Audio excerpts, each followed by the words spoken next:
Olá, eu me chamo Andréia Targa e está no ar o programa Direito para Todos da TV Erga Omnes. Hoje, nossa convidada é a advogada Angélica Lira.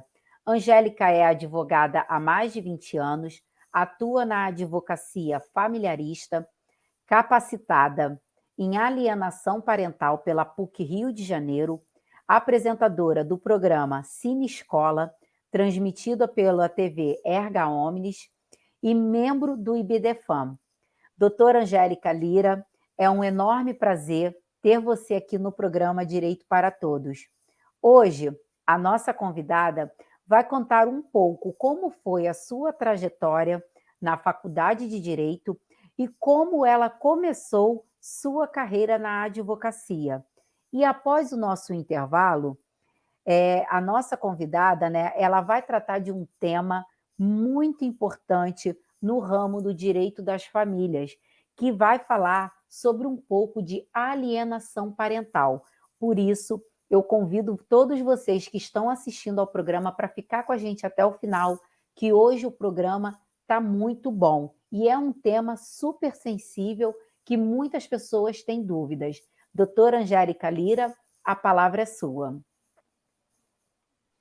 Olá, boa noite, doutora Andréia. Muito obrigada pelo convite, é uma satisfação imensa estar aqui na TV Erga Omnes, na qualidade de convidada, e estar aqui nesse seu programa, que com certeza é um grande sucesso, com muitos convidados importantes, pessoas que têm muitas coisas para contar sobre sua trajetória. Como você bem mencionou, eu já sou formada há pelo menos 20 anos, né? Eu me formei em 2020 e eu formei em 2000, numa faculdade de Direito, que ela já não existe mais aqui no Rio de Janeiro, é uma faculdade particular.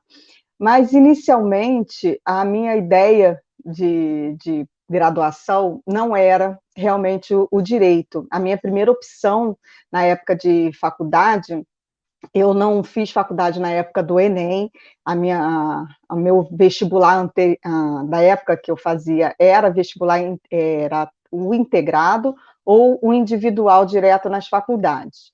E eu passei inicialmente para a faculdade de psicologia. Minha ideia inicial era fazer carreira militar, para a Marinha. Eu queria fazer concurso para a Marinha inicialmente e atuar como psicóloga clínica, mas também enquanto psicóloga no serviço militar. Mas na época eu tinha 17 anos quando eu terminei o segundo grau, na época, né, segundo grau, ensino médio atualmente, e minha mãe não deixou eu ir porque a faculdade de psicologia era integral em Niterói, nós não tínhamos condução direta para lá, era muito distante, né? Como você sabe, eu resido na Baixada Fluminense, então a distância era muito grande, e como eu era menor de idade, e na época nós ainda estávamos sobre a vigência do código anterior, que a maioridade era só a partir dos 21 anos, então ainda tinha muito chão aí pela frente, e eu realmente não pude fazer, mas isso não ficou assim para trás, então fui tentar minha segunda opção, que foi na faculdade de administração de empresas. Meu irmão já fazia administração de empresas, então eu achava que, já que eu não podia trabalhar num consultório, então que eu fosse ser executiva de alguma empresa e trabalhar num escritório, em alguma coisa assim, e fui tentar fazer a faculdade. Eu passei para rural na época, também era um pouco distante, mas como alguns vizinhos, amigos eram também estudantes lá, então davam carona, a gente acabava aproveitando, aí minha mãe deixou eu ir. Aí então eu fui fazer a faculdade, fiz o primeiro ano da faculdade de administração, e no primeiro ano nós temos várias matérias em comum com direito: teoria geral da administração, ciências políticas, teoria geral do direito, e eu comecei a perceber que eu não era tão boa assim em algumas matérias que eram relacionadas à área da administração, mas estava começando a gostar dessa outra matéria mais voltada para cunho teórico, cunho político, e eu já tinha uma forte influência, que meu pai era advogado, então eu tinha já essa ideia, né? Mas assim, guardada, porque a gente sempre ficava naquela assim, né? Não vou seguir os passos, né? Para não ser influenciada, a gente quer ter as nossas próprias escolhas, enquanto a gente é adolescente, a gente tem essa ilusão de que nós que fazemos as nossas próprias escolhas. Então, achei que eu pudesse fazer alguma faculdade diferente, de não seguir os caminhos, né, dos meus pais, né? Minha mãe é professora, ela é pedagoga, tem um mestrado, com toda a parte da orientação, coordenadora pedagógica, e meu pai é advogado. Então, eu troquei de faculdade, larguei a faculdade de administração e fui fazer a faculdade de direito. Mas aí eu já não queria mais fazer vestibular, então eu me inscrevi numa de uma faculdade particular no centro da cidade, era uma faculdade altamente tradicional na época, inclusive meu pai estudou nessa faculdade, então a gente já tinha uma certa referência e eu fui estudar lá. Me formei, eu fiz o primeiro ano da faculdade de Direito já na estrutura de 5 anos de faculdade, né, que até 95 a faculdade de Direito eram de 4 anos. Né, a partir de 96, eu entrei em 96 na faculdade, então eu já peguei a primeira reforma ministerial que teve referente aos cursos de Direito. E fiz a faculdade, né, lá no centro da cidade, então nessa faculdade particular, que infelizmente ela não existe mais, a gente pegou aí algumas intervenções da própria UFRJ por conta dessas formas que tiveram no MEC, aquelas atribuições que tinha, né, de algumas notas, e como a maioria das pessoas que estudavam lá eram já pessoas que já tinham carreiras, né, já trabalhavam, então a faculdade tinha uma demanda diferenciada e a nota era bem baixa na época do, dessas conceituações, né?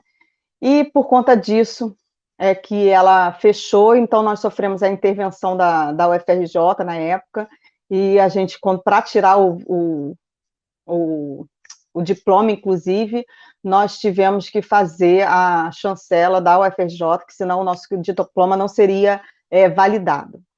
Então, formamos, né? Só que nesse último ano, em 2000, eu fiz a prova da ordem, mas percebi na prova que eu não tinha tido determinadas matérias que caíram na prova.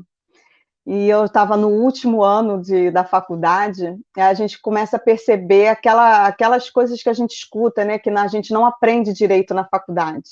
A gente aprende alguma coisa, algumas teorias, né? Eu sou da O época do direito básico, comercial. né, doutora Angélica? E É na lá, prova da hora que realmente a gente vê se a gente é, aprendeu, se teve, se não teve.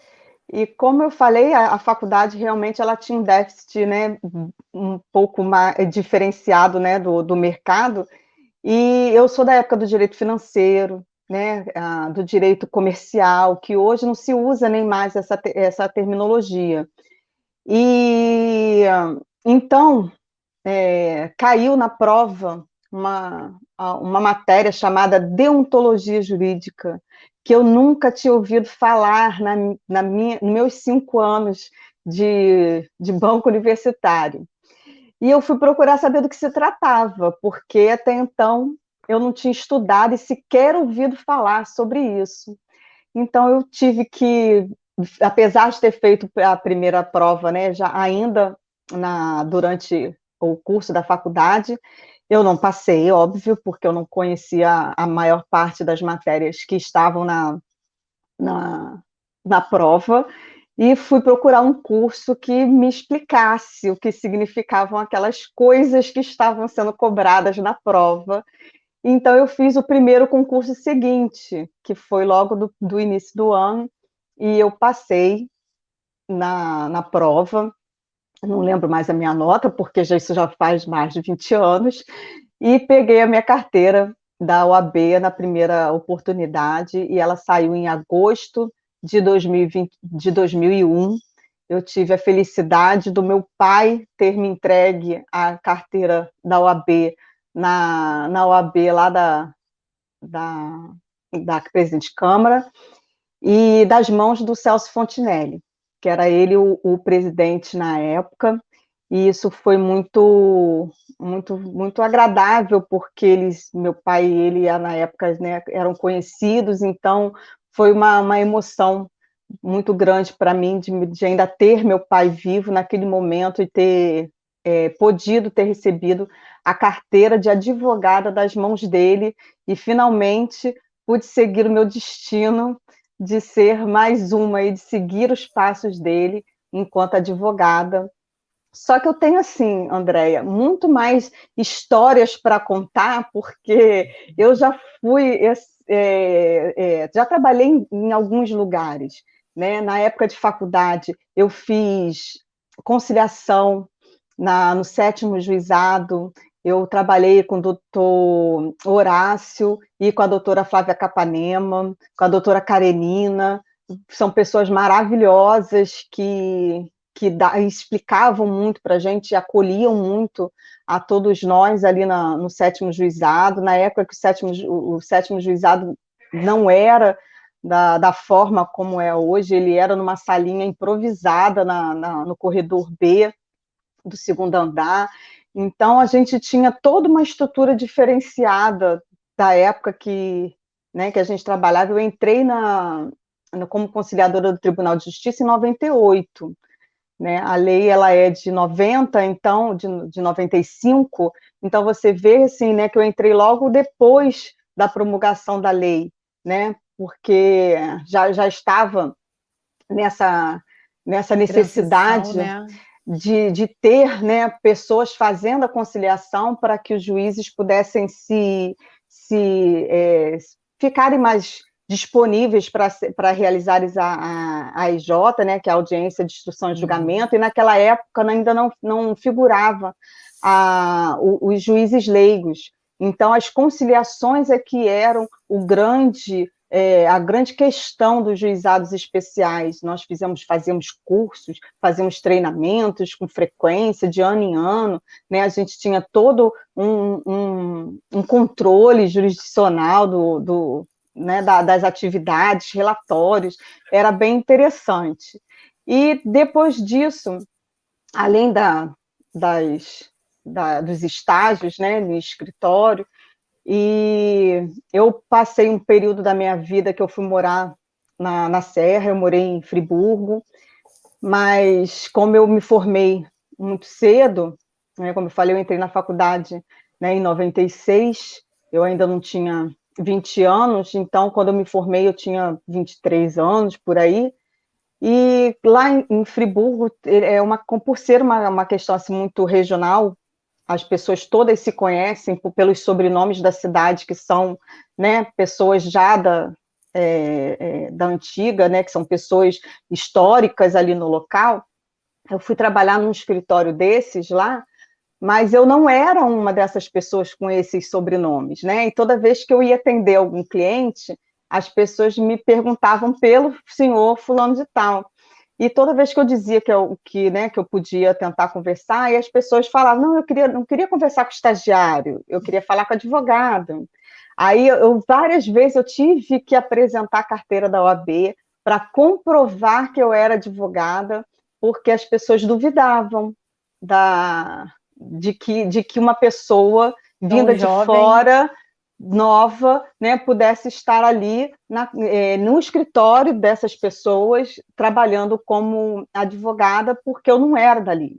Então, não Uhum. fui bem aceita nessa situação. E isso me gerou um certo descontentamento.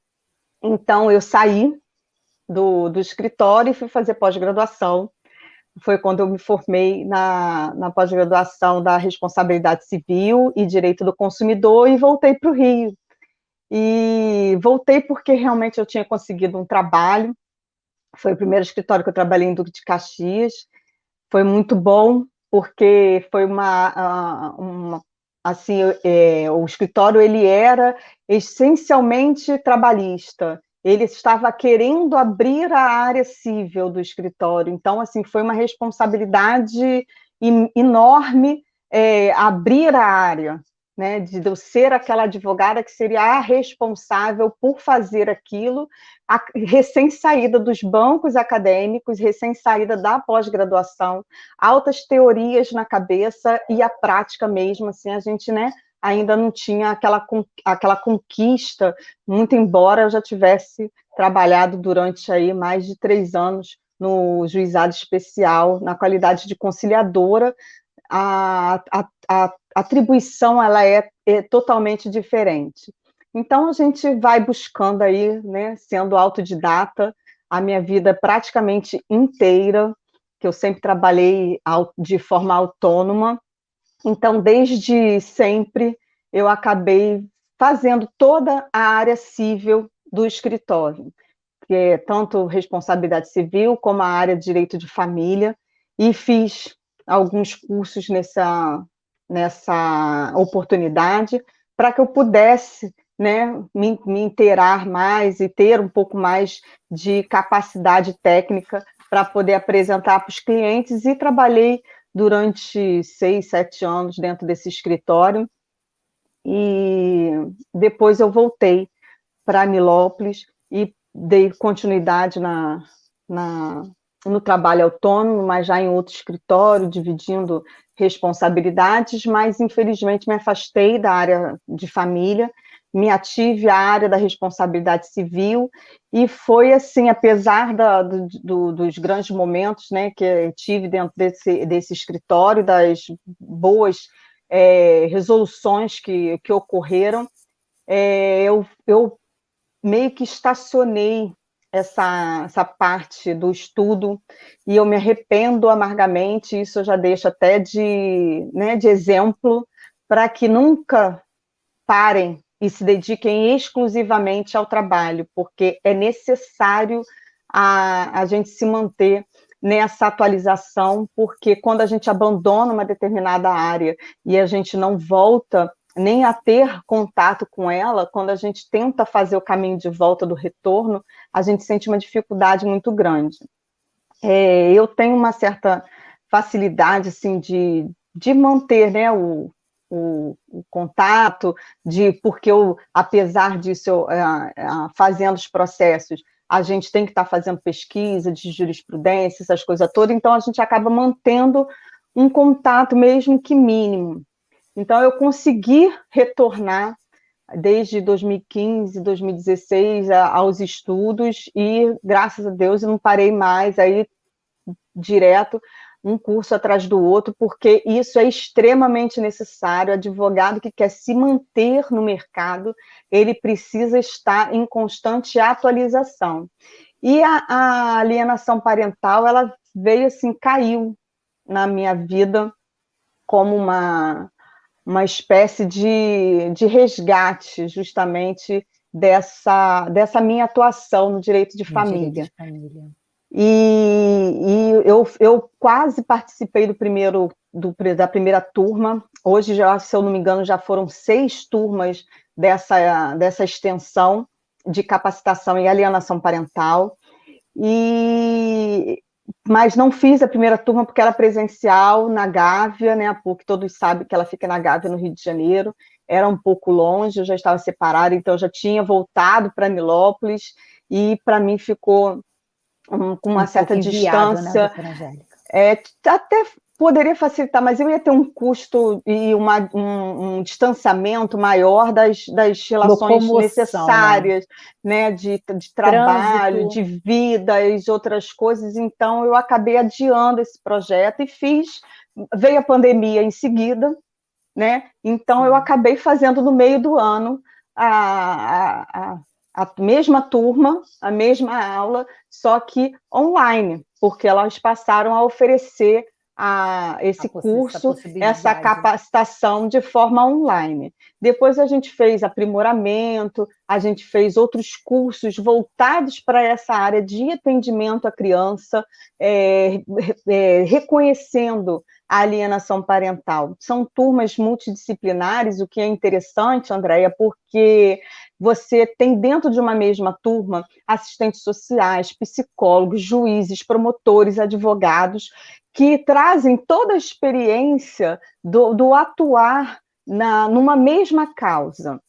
Né, a gente busca esse atendimento da alienação parental, mas de todos os ângulos, de todas as formas, de todas as possibilidades. E isso faz com que a gente abra o nosso entendimento, nosso conhecimento, a nossa interpretação daquelas situações de uma forma diferente, porque muitas vezes você encontra advogado defendendo aquela parte que está ali, trazendo para você uma determinada demanda, então você pensa, acaba se voltando para aquela situação, até porque você, por mais que a gente diga, né, que o advogado ele não pode se emocionar com a causa, a gente está vivenciando aquela causa junto com o nosso cliente, porque a gente participa, a gente está vendo a aflição, a gente está escutando, quantas vezes a gente, no direito de família, a gente escuta mais do que resolve, né, alguma coisa judicialmente, que muitas vezes os nossos clientes nos procuram para desabafar,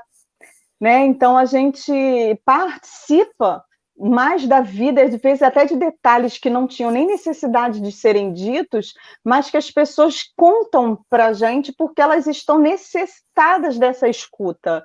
Sim. Então, quando a gente começa a perceber que existem outras formas de identificação dessa prática e que as coisas podem ser resolvidas de outros enfoques, com outros olhares, a gente fica mais...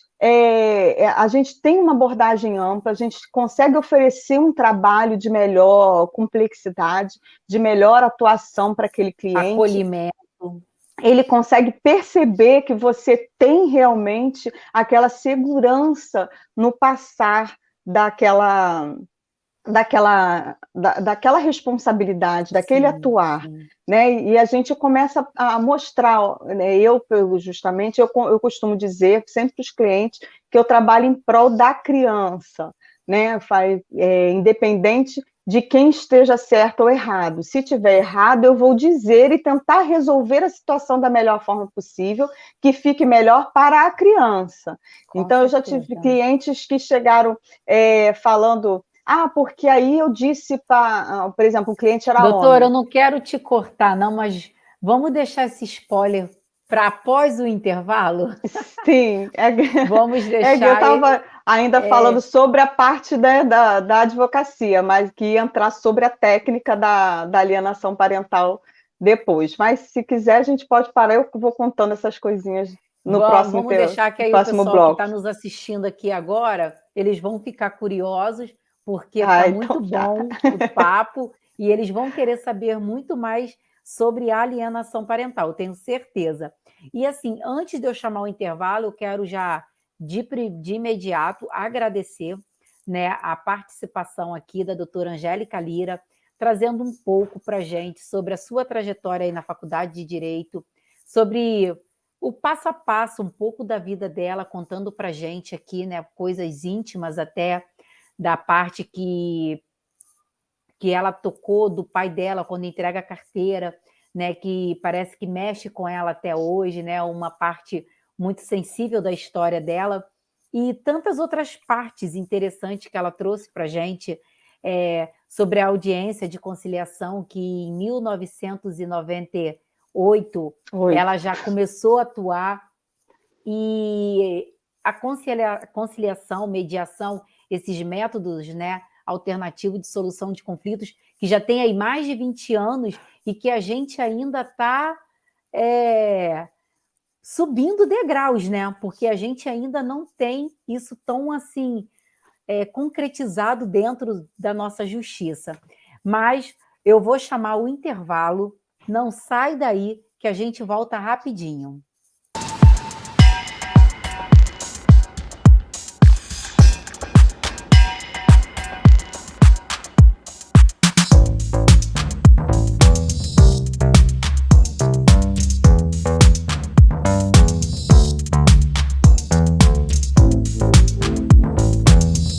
Já estamos de volta com o programa Direito para Todos e agora nossa convidada, Angélica Lira, vai falar um pouco sobre alienação parental.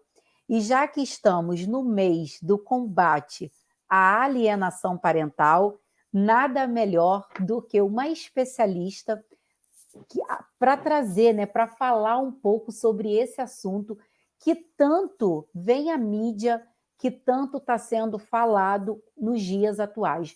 Doutora Angélica Lira, fale um pouco para nós, né, o que é a alienação parental? Então, Andréia, retomando, né, o nosso foco aqui, que é falar sobre alienação parental, o que as pessoas confundem muito sobre essas questões de conceituação, sobre as penalidades, o que se trata, o que pode trazer de consequências, né? E a alienação parental, ela, na verdade, ela é um nome que foi trazido apenas para conceituar uma, uma prática que já estava sendo realizada ao longo da história, né? Nós temos até um fato curioso, né, que muito se fala entre o mundo jurídico e nas páginas sobre alienação parental, que é o mito de Medeia, na Grécia Antiga, que fala justamente sobre essa personagem da história grega que mata os filhos em motivação a uma vingança pelo marido tê-la deixado. Então, isso já é um comportamento humano tradicional, que já veio enraizado das épocas históricas, né? Isso não é uma conceituação de uma prática atual, que foi percebida apenas nessa época contemporânea, né, que estamos vivenciando. Infelizmente, já é uma prática muito antiga. E por que a gente pode dizer que essa é uma prática antiga? Porque a conceituação de família, ela tem na nossa sociedade um resquício muito intenso do patriarcado e da forma como a família ela era identificada ao longo da nossa existência. Aqui no Brasil, nós pegamos muitos modelos europeus, até por conta da nossa colonização, né? E a família, ela tradicionalmente, ela era criada a partir de intenções patrimoniais. Então, uniam-se duas famílias que tinham interesses patrimoniais recíprocos e aquelas famílias faziam um negócio e o negócio era em troca de bens, se fazia o casamento e a união das pessoas pela união das terras, das posses, das propriedades. Então, a mulher, que já era tradicionalmente uma propriedade da família, ela era tida como uma propriedade do seu pai, ela é passada em propriedade ao seu marido. Isso é até, assim, por curiosidade, uma das informações de por que se põe o nome do marido no nome da esposa, né, o sobrenome, porque essa é a marca do pertencimento, a mulher de fulano. Então, se você tem o sobrenome do seu marido, é a ele que você pertence, você deixa de ter a sua marca da sua família. Por isso se tira o nome da sua família para se colocar o nome da família do seu marido, porque você passa a pertencer àquela. Então, essa divisão da sociedade fazia com que o homem fosse o provedor da família e a mulher aquela que era designada a ter os cuidados da família, os cuidados da criação de seus filhos, porque os maridos estavam ocupados com seus negócios e na ampliação de seus patrimônios, enquanto a mulher fazia todos os cuidados familiares, e o que incluía a educação e a criação de seus filhos. Quando esse casamento se rompia, os filhos, eles continuavam com as mães, né? E os pais, por isso também, tradicionalmente, se diz, erradamente hoje, que o homem é quem paga a pensão para a mulher. ele passa a fazer o sustento, porque a mulher teria a guarda das crianças. Então, erradamente, né, ao longo da história, por conta desse tradicionalismo, se criou essa identidade, e o nosso ordenamento jurídico acompanhou isso durante muitos anos. Todavia, a partir do advento do novo Código Civil e dos novos regramentos, do próprio Estatuto da Criança e do Adolescente, nós temos uma outra roupagem nessas questões familiares, inclusive na própria Constituição, que permite, através se eu não me engano, é o artigo 226, que fala sobre as novas constituições familiares. Já se fala sobre a Constituição uniparental, já se fala sobre a Constituição, né, da pessoa composta com outra família, de filhos de outros casamentos. Então, a gente tem várias composições hoje familiares, e isso trouxe essa movimentação do direito. Então, a gente costuma dizer que o direito da família, ele acompanha o que a sociedade realiza. Não se cria nada dentro do direito de família, apenas se classifica aquela situação de uma melhor forma para que se regulamente aquela situação e ela passe a ser recepcionada pelo direito e, por consequência, o Estado passe a atuar naquela situação caso seja necessário judicializar alguma questão. Então, para que isso aconteça, precisa-se desse regramento jurídico. Então, qual foi a grande modificação? Né? A guarda compartilhada, que muito embora eu tenho, né, dito nas minhas lives que eu participo, nos grupos de estudo, que eu sou contra esse termo guarda, porque ele traz um sentimento de posse, que era o sentimento anterior da guarda unilateral e daquele sentimento entre aspas, de propriedade, que se trazia em relação às crianças, porque as crianças também demoraram a ser consideradas sujeitos de direitos, elas eram apenas objetos de direito, então elas tinham que ser regulamentadas a partir dessas outras observações. Então, esse termo guarda, para mim, ele é um termo que ainda traz essa nuance, assim, eu vou usar um termo que eu não estou achando o outro mais apropriado, um pouco pejorativo, porque ele cria nas pessoas essa ideia de propriedade, da posse da criança, mantendo a criança nessa qualidade de objetivação, de objetificação, na verdade, né? De como se a criança fosse um objeto que ela possa ter a posse, ter o direito exclusivo sobre aquela criança se a guarda estiver em seu favor. Então, eu considero, né, isso até uma conceituação desnecessária, porque a Constituição, o Código Civil, o Estatuto da Criança e do Adolescente traz para a gente a modificação que houve do poder familiar, que também, por conta dessa questão patriarcal, ele era considerado pater poder, que era o poder poder parental, poder do pai, então foi transferido isso para poder familiar, muito embora eu também ache que essa questão de poder também tem umas conceituações que podem trazer alguns tipos de, sabe, assim, de conotações impróprias, então poderiam ter outras conceituações, responsabilidade, né, enfim, né, nós nos grupos de estudo, nós sempre debatemos isso, e essa questão da responsabilidade parental, ela é garantida pela lei. Então, independente da guarda que ela é estabelecida ou não pela justiça, do acordo que você faça de convivência, né, que a gente sabe que hoje em dia a gente consegue fazer acordos extrajudiciais para se delimitar a convivência, de acordo com a possibilidade, a disponibilidade de cada um, sempre visando o melhor interesse da criança. Isso faz sempre com que a gente evite essas práticas, porque essas práticas elas são derivadas justamente dessas cargas emocionais que trazem para a gente essas conceituações errôneas ainda.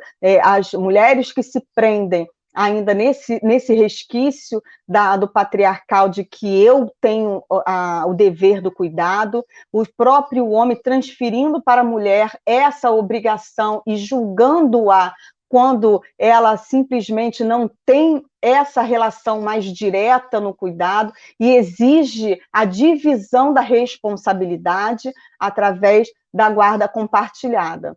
E muitas vezes a guarda compartilhada ela é confundida entre as pessoas, inclusive, vou até muito mais além, dentro da própria profissional do direito, que nós sempre dizemos, né, que o profissional que não é especializado na área de direito de família, que não é capacitado dentro dessa especialização, ele traz esses mesmos conceitos que a sociedade também traz, que a gente chama, né, de leigos, são as pessoas que têm a ideia, mas ele não tem o conhecimento específico. Então, o que eles fazem? Machistas, né, doutora Angélica? Justamente, porque eles fazem, doutora Andréia, a interpretação de determinados conceitos dessa forma como a gente está aqui tentando desmistificar esses conceitos, de forma equivocada. Então, quando esses advogados fazem a interpretação da guarda compartilhada, eles simplesmente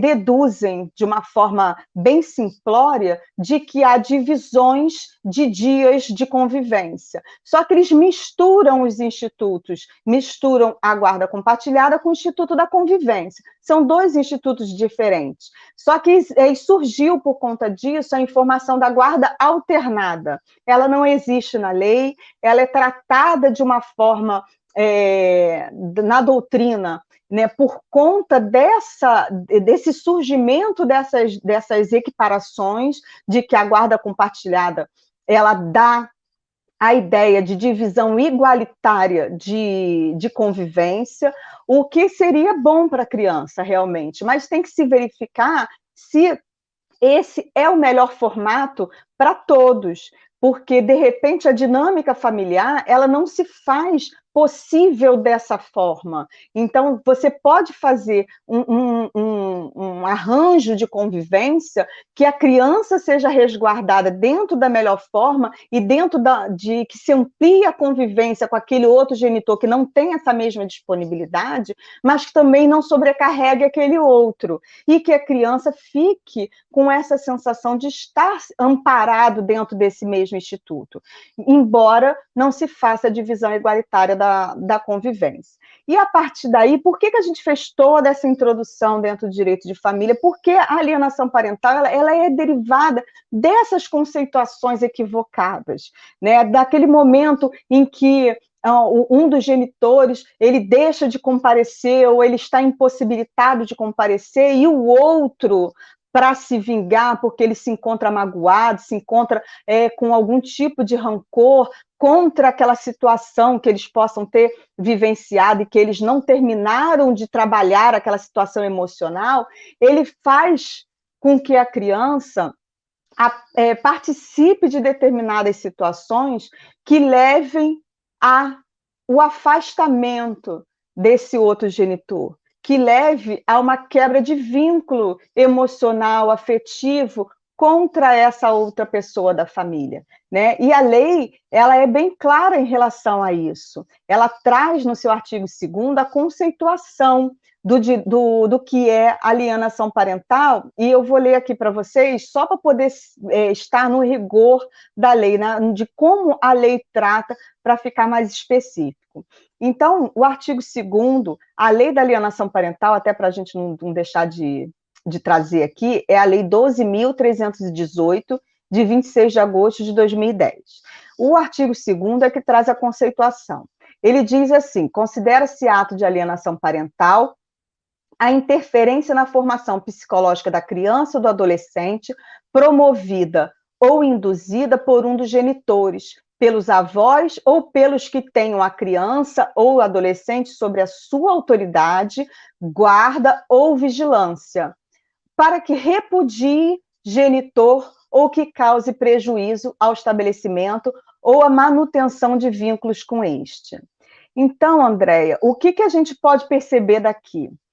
Rafael Calmon, ele é um juiz lá em Minas, se eu não me engano, ele sempre fala, né, ele traz sempre para a gente a ideia do luto do divórcio, de que a gente precisa passar por todas as fases do luto do divórcio, né? Se a gente não ultrapassar essas fases, nós vamos ter sempre alguma coisa que nós consideramos como mal resolvidas. E essas situações a gente acaba sem querer ou propositalmente, né, como a própria lei aqui traz para a gente, passando para esse outro genitor ou genitora ou outro familiar que esteja com essa criança sobre a sua responsabilidade, né, ou que tenha esse vínculo afetivo com a criança. Então, isso traz a necessidade de que a gente ultrapasse todas essas fases do que a gente deixou para trás com a separação. A gente pode perceber que mesmo dentro de um relacionamento, enquanto coabitam, né, enquanto eles convivem, os conviventes, cônjuges, qual é a relação de afetividade que você tem, união estável, casamento, namoro qualificado, seja o que for, né, já existem divergências em relação à responsabilidade, em relação às decisões da criança. Eu quero colocar na escola tal, eu quero colocar na outra, eu quero uma tradicionalista, você quer numa positivista. Então, a gente tem várias outras formas. Eu posso ter uma religião, você ter outra, e isso já vai gerando uma série de conflitos que a criança já vai participando dentro do próprio lar. Você imagina todas essas divergências sendo transferidas para um momento de ruptura, né? Então, a criança já tem aquela ruptura da separação. Muitas vezes a criança não entende que esse processo aconteceu, porque não se há uma conversa sensível e ativa com a criança, uma conversa humanizada que você possa acolher e mostrar para ela que ela não tem culpa sobre a separação, que muitas vezes a criança ela absorve essa ideia e se responsabiliza por aquela situação, né? Então, e às vezes aquela pessoa né, que ficou, vamos supor assim, né, com a responsabilidade mais direta da criança, acaba levando esse tipo de resquício para a criança que não tem discernimento, ela não tem desenvolvimento emocional e intelectual suficiente para fazer essa distinção sabe, do que realmente está acontecendo. Naquele da momento. Vida adulta, né? Ali, justamente. É uma criança, já está falando, né? Então, assim, eu acho que é muito difícil ele ter uma capacidade, assim, um discernimento para poder absorver o que está acontecendo. Justamente. Então, nós, né, assim, no mundo jurídico, a gente usa alguns exemplos, né, em que essas pessoas falam, tá vendo, fulano? O outro, né, o pai ou a mãe nos abandonou, não gosta de você, eles não querem saber da gente, eles só querem saber da outra pessoa, principalmente quando há uma nova constituição familiar, e pior ainda, quando vem frutos dessa nova união através de novos filhos. Então, isso gera esse desconforto. Então, se a gente pegar o próprio artigo 2º, nós temos muita coisa para falar, Andréia, sabe? Porque, olha, já diz aqui para a gente, considera-se ato de alienação parental a interferência na formação psicológica da criança. Só de você dizer isso, você já caracteriza que a alienação parental ela é uma violência psicológica, porque ela está interferindo na formação da criança, no psicológico dela, no emocional, no desenvolvimento, porque a criança ela tem que ser entendida como um ser em desenvolvimento. E um dos direitos fundamentais da criança é que ela esteja a salvo de qualquer tipo de omissão, de negligência, de opressão, de violência. E o fato de você estar interferindo na formação psicológica da criança, você está promovendo contra ela um ato que está ferindo a sua integridade, nem que seja ela psicológica. E nós vemos aí recentemente que a violência psicológica ela foi incluída no rol de tipificação penal pela Lei Maria da Penha, né? A gente não tem essa violência irrestrita para a criança, direcionada, mas a gente entende isso como um ato de coação aquela formação do entendimento da criança, né? Então você vai mais além. E a formação psicológica da criança ou do adolescente promovida ou induzida por um dos genitores, né? Então aqui ele começa a elencar pessoas que podem promover a prática de alienação parental. Ela não se restringe ao pai ou à mãe, né? As pessoas têm uma visão muito equivocada, né, doutora Angélica? Porque quando a gente fala em alienação parental, geralmente a pessoa pensa só no pai e na mãe. Por causa do nome, a gente volta para essa questão das conceituações jurídicas, né? A alienação parental se fala muito, né, que esse nome ele já traz em si só ele já traz uma certa alienação, porque você já se sente coagido, já se sente reprimido, porque é um nome intenso, forte, né? Mas a gente tem que, assim, hoje ainda, né, a conceituação jurídica que é estabelecida para essa prática, né? E a lei está em constante movimentação, modificação, né? Nós temos recentemente um movimento muito grande de revogação dessa lei. Há um projeto de lei que foi aprovado, se eu não me engano, semana passada, que foi para a sanção do presidente, que é justamente a alteração, é um parecer, quer ver, eu estou com ela aqui, que altera a lei para modificar procedimentos relativos à alienação parental dentro da própria lei e do Estatuto da Criança e do Adolescente, né? E traz também formas adicionais de como realizar a suspensão desse poder familiar.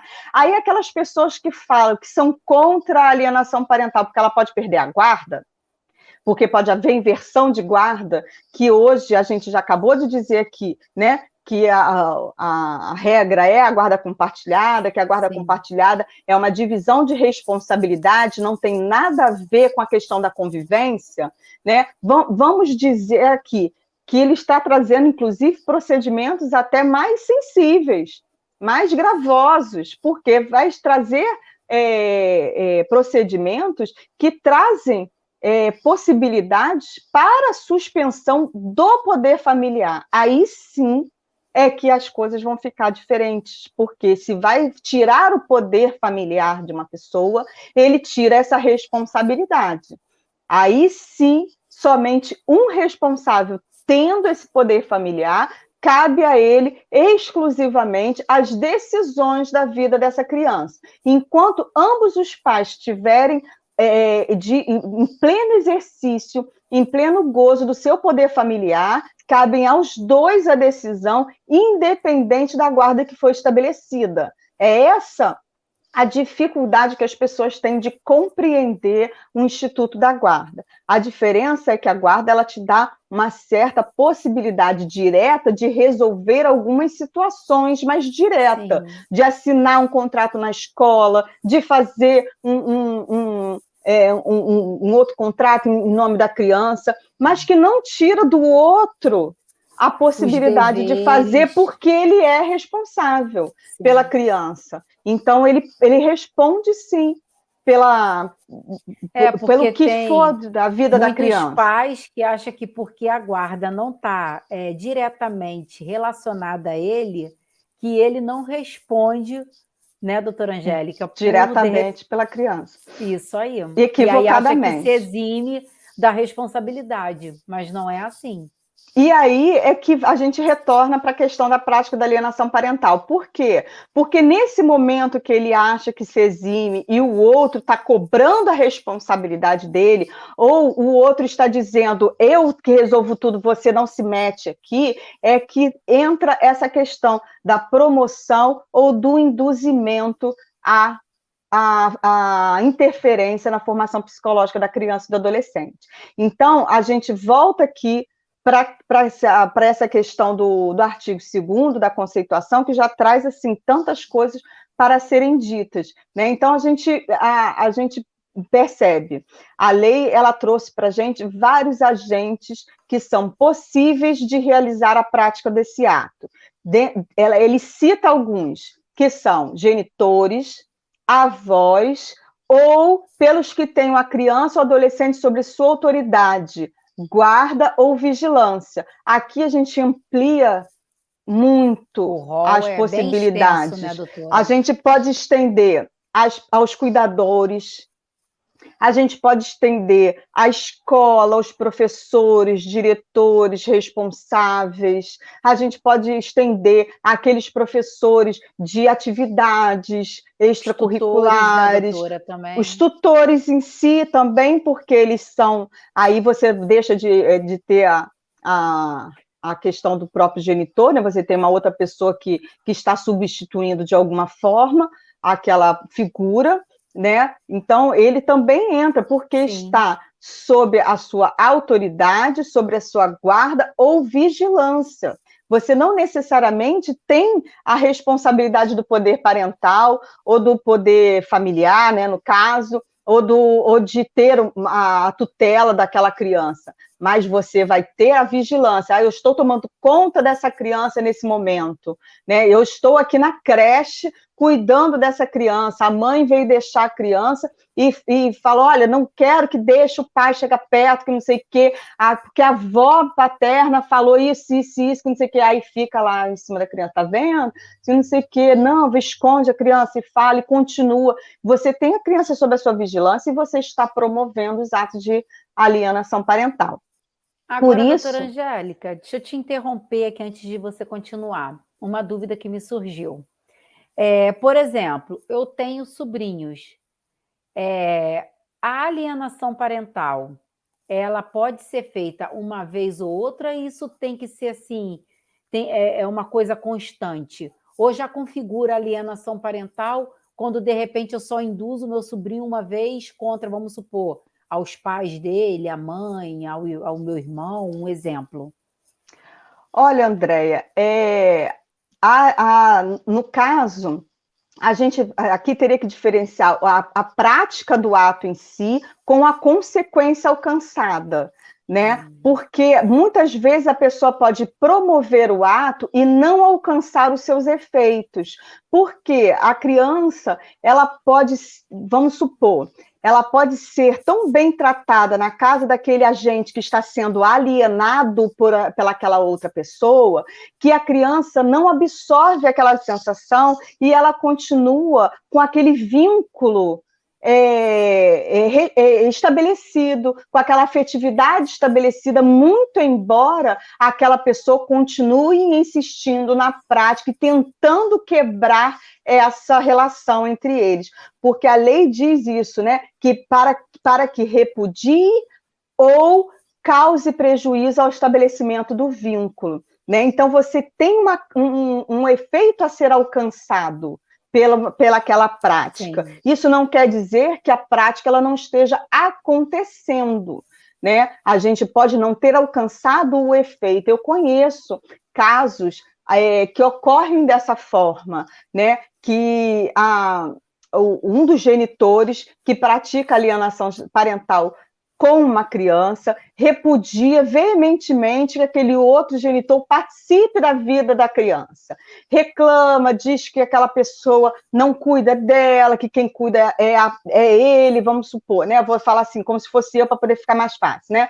Vamos supor. Aí fala assim, Você não pode falar com fulano, porque quem cuida de você sou eu, porque sou eu que sei da sua vida, sou eu que cuido de você, sou eu que cuido da sua alimentação, porque fulano não sabe nada de você, porque fulano não quer saber de você. Tudo que fulano faz é mentira, isso tudo são práticas reiteradas de alienação parental, mas pode acontecer dessa prática não vingar, porque essa criança, quando ela está na companhia do outro genitor, né, ele é tão, o vínculo existente entre eles é tão intenso, e a qualidade do convívio, muito embora seja menor, né, e seja escasso pela própria promoção do ato da alienação parental, esse vínculo ele não se quebra pela intensidade e a qualidade de tempo que a outra genitora ou genitora ele leva para essa criança que se sente tão confortável nesse ambiente que a ele não se ele não essa interferência psicológica não se estabelece, porque ele fica assim, né? Aí, mas olha o problema na cabeça da criança. Poxa, fulano fala para mim que fulano não cuida de mim, que não sei o quê. Mas quando eu estou aqui na casa dessa pessoa, quando eu estou na sua companhia, eu sou tão bem cuidado, eu sou tão amado, eu tenho toda a atenção do mundo para mim, eu tenho todas as qualidades que eu preciso nessa pessoa. Olha só o que acontece. Aí a gente pode verificar, inclusive, um fenômeno inverso, que a gente chama da autoalienação. Porque essa criança passa a perceber que quem está fazendo mal para ela é aquele outro que está falando mal. Então ele começa a ter um sentimento ruim em relação àquele outro genitor. Só que esse genitor continua fazendo cada vez mais coisas, acreditando que aquela outra pessoa também está promovendo atos de alienação parental. Aí olha o ciclo vicioso.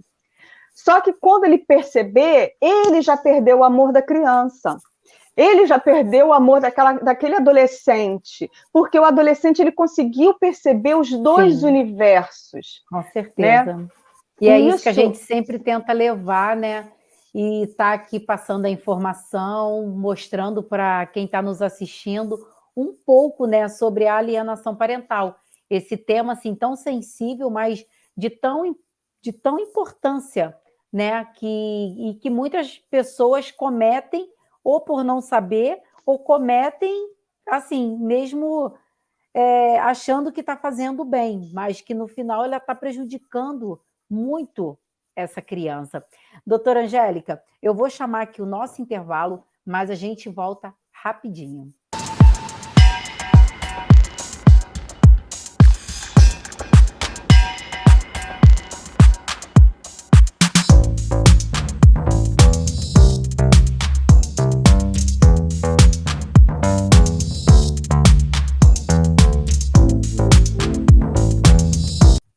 Já estamos de volta e chegando ao final do nosso programa, Direito para Todos. E agora uma curiosidade, né, para a doutora Angélica Lira, né? Como fazer para conciliar aí advocacia, estudo, doutora? E desde já eu já quero te agradecer, tá? Agradecer a todos que estão nos assistindo, agradecer a sua presença, a equipe técnica que ficou com a gente aqui até agora. E para encerrar o programa, né? O que você diria para quem está nos assistindo agora, como conciliar aí a vida de advogada, família, profissão, e indica um livro para a gente no final. Bom, na verdade, para você conseguir dar conta do que você faz, de conciliar a sua vida pessoal com a sua vida profissional, a principal questão é você trabalhar naquilo que você gosta. Né? Deu para perceber que esse tema é um tema assim, que me atrai, né? Tanto que eu tomo a palavra e não solto nunca mais, né? Eu seguro com todas as forças, porque me envolve.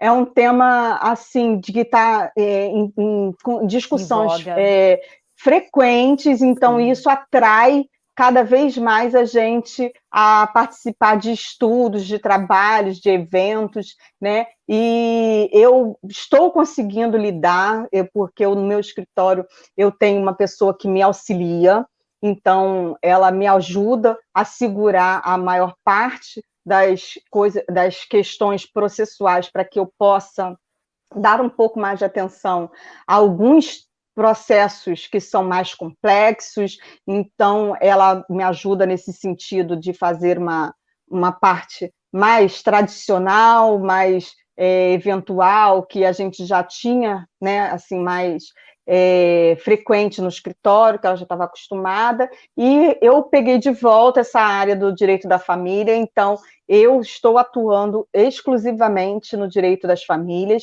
enquanto meu escritório, né, a partir dessa menina que me auxilia, continua trabalhando na área de responsabilidade civil e direito civil em geral, mas a gente sempre, né, fazendo um intercâmbio, né, e todas as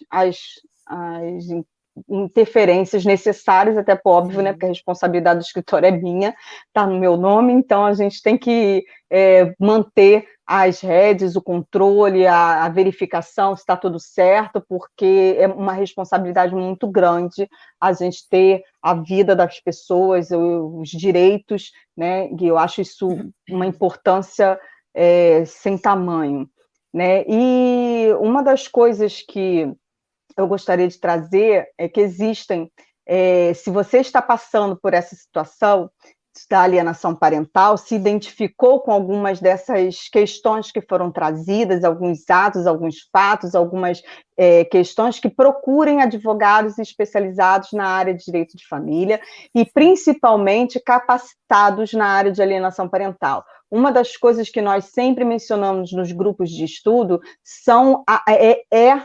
uma das coisas é a necessidade da capacitação profissional na área, porque, infelizmente, por conta dessas grandes polêmicas que são trazidas em torno desse instituto da alienação parental, ele é mal utilizado na justiça, sim, ele é mal interpretado pelos colegas, pelos próprios agentes jurídicos, pela promotoria, pelos juízes, pelos peritos, tanto da perícia da área de psicologia, quanto da área de serviço social, seja ela qual for, até na área criminal, quando tem as denúncias de abuso, e algumas delas, infelizmente, são caracterizadas como falsa denúncia, e isso inclui, né, se caracteriza em uma das práticas de alienação parental, porque tenta prejudicar esse convívio, esse laço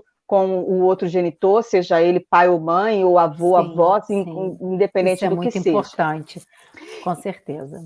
E eu trago aqui, eu não podia deixar de falar, eu tenho alguns livros infantis, inclusive, né, e eu ia até trazer aqui depois, acabei esquecendo, está lá no outro móvel, então não está na minha mão aqui nesse momento. Um deles se eu não me engano, o título é Bing e o Enigma dos Países Separados, né, que fala justamente sobre a separação dos pais do Bing, e eles vão morar em planetas diferentes. Bing é um alienígena, e mostra sobre essa visão dos dois mundos. Um começa a tratar bacana, o outro, né, e com alguns problemas, até que depois ele percebe, sempre no final tem uma reflexão, porque tem um guru que vem tratar a ideia deles, é como se fosse um psicólogo geral ali, para poder fazer esse rearranjo familiar, e tudo fica feliz no final, como deveria ser, né? E eu trago também esse aqui, pode mostrar? Pode. Que é da nossa querida professora Glícia. A Glícia, ela é perita no Tribunal de Justiça, na área de psicologia forense, ela é especialista em alienação parental, e esse livro, ele traz muitos casos, ele traz muitos artigos, traz toda a vida dela enquanto perita, né, lá no tribunal, trazendo essas reflexões. E a Glícia, ela tem uma visão muito humanizada desse atendimento, né? Ela faz um acolhimento tão intenso ela é que a gente sente isso nas aulas dela, né? Inclusive no dia que a gente foi no lançamento do livro dela, que ela fez na OAB da Barra da Tijuca, né, a gente sentia a vibração da alegria, sabe, daquela vibração positiva que tem em torno dela, é uma coisa fantástica, né? Então vale a pena para quem quiser conhecer um pouquinho. Ela diz para a gente que essa ideia aqui do desenho é justamente o caminho que é traçado pela justiça. Então, esse livro é fantástico, vale a pena, porque traz toda uma experiência, todo um arcabouço, toda uma história de vida através do acolhimento que ela proporciona à criança e adolescente. Eu tive a honra também de ter sido aluna dela, e só tecer elogios mesmo, a grande profissional e pessoa que ela é. Doutora Angélica, mais uma vez, muito obrigada por ter aceito o convite, de ter participado do programa Direito para Todos, e as portas estão abertas aí para quando quiser voltar e falar um pouco mais sobre alienação parental para a gente. Não convida, que sabe que eu falo, hein? Muito obrigada, Andréia. Tchau, tchau. Obrigada a você.